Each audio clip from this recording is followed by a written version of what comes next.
Emotional Alchemy for Leadership Transformation. Let me ask you a question. What if your greatest struggle, the thing you'd rather erase, is actually the raw material for your leadership? Not a scar, not a weakness, but fuel. We've been trained to hide our challenges. Illness, loss, burnout, fear. Yet history shows us something different. The greatest transformations, personal and societal, began when someone dared to turn pain into power.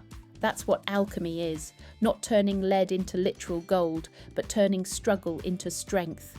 And today, in the chaos of AI disruption, climate anxiety, leadership breakdowns, we need a new generation of emotional alchemists. SSQ, Sustainable Social Intelligence. EQ, Emotional Ethical Intelligence. AIQ, Human IQ empowered by AI. This is not just theory, it's a survival technology. Ancient civilizations knew it. Modern neuroscience confirms it. AI now demands it. Stay with me, because if you master this, you won't just succeed. You'll thrive where others collapse, and you'll lead in a way the world is begging for. Why challenges are your raw material. The crisis no one names: burnout and suppression. Here's the crisis we rarely say out loud. We're drowning in complexity. Executives collapse under quarterly targets. Governments chase headlines instead of visions. Young people burn out before they've begun. Everyone is sprinting, but no one is arriving. And when the pressure rises, what do? We suppress. We fake confidence. We medicate with distraction. We treat challenges as shame. But pressure doesn't disappear, it mutates. It becomes aggression, short-termism, burnout, corruption. Look at Western history. Every collapse, Rome, Victorian empires, financial bubbles, came when leaders ignored pressure instead of transforming it. We've confused performance with wisdom, output with insight. But here's the secret: struggle is not a curse. It is data. It is energy. It is the lead we are supposed to turn into gold. And the civilizations that lasted didn't run from challenge, they alchemized it. Western alchemists, Stoics, Quakers, humanists, Enlightenment. Let's step into history. Not the East this time, not the Iroquois, not the Maori, but the West. Because the West too had its alchemists of leadership. Ancient Greece and Rome, pillars of world history, the Stoics. Picture Marcus Aurelius, Emperor of Rome, sitting in his tent after battle, soldiers exhausted, empire stretched, betrayals everywhere. Instead of rage, he opens his journal. He writes, "You have power over your mind, be not outside events. Realize this, and you will find strength." That's emotional alchemy. He didn't escape challenge. He metabolized it. His philosophy became a blueprint for resilience, stoicism, a survival technology that still guides CEOs, athletes, and leaders today. The Quakers of England. 17th century, religious wars everywhere, violence normal. And a small group, the Quakers, refuses. They practice radical listening, silent meetings where anyone may speak if moved by conscience. Out of this came abolitionist movements, women's rights, and business models built on trust and fairness.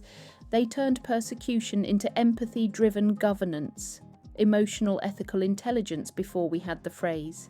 The Renaissance humanists, Europe, 15th century. The Black Death has ravaged half the continent, fear everywhere. Out of that darkness, the humanists rise. Thinkers like Erasmus and later Da Vinci insist humans are more than fear, more than survival. They elevate education, art, science. They take the trauma of plague and turn it into a rebirth, the Renaissance. Struggle became innovation. The Enlightenment, 17th and 18th centuries, monarchs claimed divine right, absolute power. But thinkers like Montesquieu, Locke, Jefferson, shaped by wars, by religious persecution, by tyranny, declare no leader is above the law, separation of powers, checks and balances. It was challenge alchemized into sustainable governance. See the pattern? From Stoics to Quakers, humanists to Enlightenment thinkers, the West's greatest leaps forward came not from ignoring crisis, but from transforming it. That is the alchemist's secret. The Power Matrix, SSQ, EQ, AIQ explained. Here's your core framework, expanded. So how do we practice emotional alchemy today? This is where the Power Matrix comes alive. SSQ, Sustainable Social Intelligence. This is the intelligence of systems, the ability to see society not as a machine to exploit, but as an ecosystem to sustain. History shows Rome fell when it overexploited. Victorian England cracked under inequality. Sustainable societies last. For leaders, SSQ means build teams, businesses, and nations that can breathe, that distribute responsibility, pace resources, embed resilience. EQ, emotional ethical intelligence, not just empathy, but empathy with ethics. The Stoics taught restraint, the Quakers taught listening. Ethical empathy turns pain into solidarity, it prevents cruelty, it builds trust. In a polarized, algorithm-driven world, EEQ is leadership's immune system. It stops toxicity before it spreads. AIQ, human IQ empowered by AI. For the first time, we have machines that expand our cognitive reach, pattern recognition at scale, infinite memory. But AI without SSQ and EEQ is dangerous.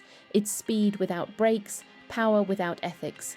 Alchemy means let AI amplify human wisdom, not replace it. AIQ is not about competing with machines, it's about multiplying our humanity with them. Together, SSQ plus EEQ plus AIQ are the power matrix. Not a model, a survival kit, not a slogan, a compass for the most complex century we've ever lived. Emotional alchemy in action, Unilever, Germany, Denmark, case studies, proof of concept SEO driven. So what does emotional alchemy look like in practice? Corporate Unilever. This global giant built a strategy called the Sustainable Living Plan. Instead of only chasing profit, they tied growth to reducing environmental footprint and improving social impact. Result? Stronger brand, higher trust, better long-term results. SSQ in corporate armour. National Germany after W2. Out of devastation, Germany rebuilt itself not just with steel and industry, but with ethical reflection. Never again. They embedded memory into law. Holocaust education became mandatory. Their economy integrated sustainability and responsibility.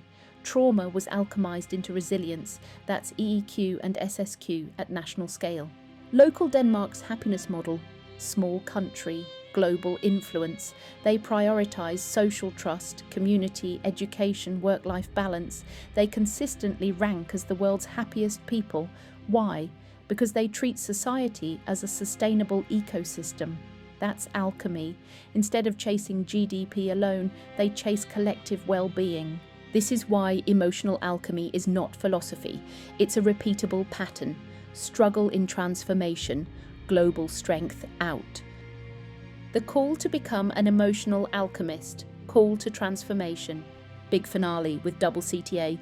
So here's the question. What will you do with your challenges? Will you hide them, numb them, let them mutate into burnout? Or will you put them into the alchemical furnace of the power matrix? Turn exhaustion into sustainability. Turn pain into ethical empathy. Turn fear into foresight, multiplied by AI. That's emotional alchemy. And this is not just about you. When you alchemize, you don't just rise. You lift your team, your family, your community. The future doesn't belong to the flawless. It belongs to the alchemists. So if this resonates, share this video. Share it with one leader who's struggling, one friend who's burning out, one team that's lost their compass. Because the world doesn't need more bosses, it needs emotional alchemists. And if you're ready to go deeper, my book, The New Alchemists, is your blueprint. The link is below. It's not self-help, it's survival leadership for the AI age. Remember, you are not broken. You are raw material, and the time for transformation is now. Subscribe, like, share and comment for our better future.